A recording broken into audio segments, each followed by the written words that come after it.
យកប្រាសាទតាមាន់ធំប្រាសាទតាមាន់តូចប្រាសាទតាក្របីនិងតំបន់មុំ3ទៅតុលាការយុត្តិធម៌អន្តរជាតិ ICJ តែម្ដងនៅវេលាយប់ថ្ងៃអាទិត្យទី1ខែមិថុនាឆ្នាំ2025សម្ដេចមហាបវរធិបតីហ៊ុនម៉ាណែតនាយករដ្ឋមន្ត្រីនៃព្រះរាជាណាចក្រកម្ពុជាបានសរសេរសារបង្ហោះនៅលើបណ្ដាញសង្គមការងារផ្លូវការរបស់សម្ដេចពាក់ព័ន្ធនឹងសភាពការនៅតំបន់ព្រំដែនកម្ពុជាថៃក្នុងខ្លឹមសារដូចតទៅនេះក្រោយពីត្រឡប់ពីបំពេញបេសកកម្មក្រៅប្រទេសថ្ងៃនេះខ្ញុំបានជួបប្រជុំជាមួយថ្នាក់ដឹកនាំកងទ័ពរបស់យើងនៅព្រំដែនដើម្បីស្ដាប់នៅរបាយការណ៍ពីសភាពការជាក់ស្ដែងនៅព្រំដែនកម្ពុជាថៃដោយខ្ញុំបានបញ្ជាក់រួចហើយកម្ពុជាប្រកាន់ជំហរដោះស្រាយបញ្ហាព្រំដែនដោយសន្តិវិធីតាមរយៈការប្រើប្រាស់យន្តការបច្ចេកទេសនិងច្បាប់អន្តរជាតិជាគោលក្នុងន័យនេះខ្ញុំបានបញ្ជាឲ្យគណៈកម្មការព្រំដែនចម្រុះ JBC កម្ពុជា1រៀបចំការប្រជុំ JBC ជាមួយភាគីថៃជាបន្ទាន់ដើម្បីដោះស្រាយបញ្ហាព្រំដែននិងបន្តការងារវាស់វែងខណ្ឌសីមានិងបោះបង្គោលព្រំដែនរវាងប្រទេសទាំងពីរ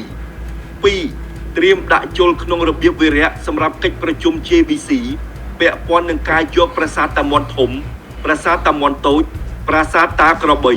និងតំបន់មុំ3ទៅតុលាការយុត្តិធម៌អន្តរជាតិ ICJ តែម្ដងដោយសារក្នុងពេលថ្មីនេះស្ថានភាពឈានដល់ចំណុចក្តៅនៅតំបន់មុំ3ប្រាសាទតាមាន់ធំប្រាសាទតាមាន់តូចដោយមានសកម្មភាពជាបន្តបន្ទាប់របស់ក្រុមជ្រុលនិយមមួយចំនួនតូចបានបំផុសនៅចលនាជាតិនិយមក្នុងប្រទេសទាំងពីរដែលអាចឈានទៅការប្រឈមមុខដាក់គ្នាសារជាថ្មីនៅពេលខាងមុខខ្ញុំសង្ឃឹមថាភាគីទាំងពីរនឹងអាចធ្វើការជាមួយគ្នាដើម្បីឈានទៅរកដំណោះស្រាយបញ្ចប់ការវិវាទនៅតំបន់រសើបទាំងនេះក៏ដូចជាបន្តការងារវាស់វែងខណ្ឌសីមានិងបោះបង្គោលព្រំដែននៅតំបន់មិនទាន់ឯកភាពគ្នាដោយសន្តិវិធីផ្អែកលើមូលដ្ឋានបច្ចេកទេសនិងច្បាប់អន្តរជាតិខ្ញុំសូមបញ្ជាក់សារជាថ្មីម្ដងទៀតថាបើទោះជាកម្ពុជាព្យាយាមដោះស្រាយបញ្ហាព្រំដែនដោយសន្តិវិធីតាមយន្តការបច្ចេកទេសនិងច្បាប់អន្តរជាតិក៏ដោយក៏កម្ពុជានៅរក្សាសិទ្ធិក្នុងការការពារបូរណភាពទឹកដីរបស់ខ្លួនតាមគ្រប់មធ្យោបាយរួមទាំងការប្រើប្រាស់កងកម្លាំងប្រដាប់អាវុធក្នុងករណីមានការព្យាយាមឈ្លានពានបូរណភាពទឹកដីកម្ពុជា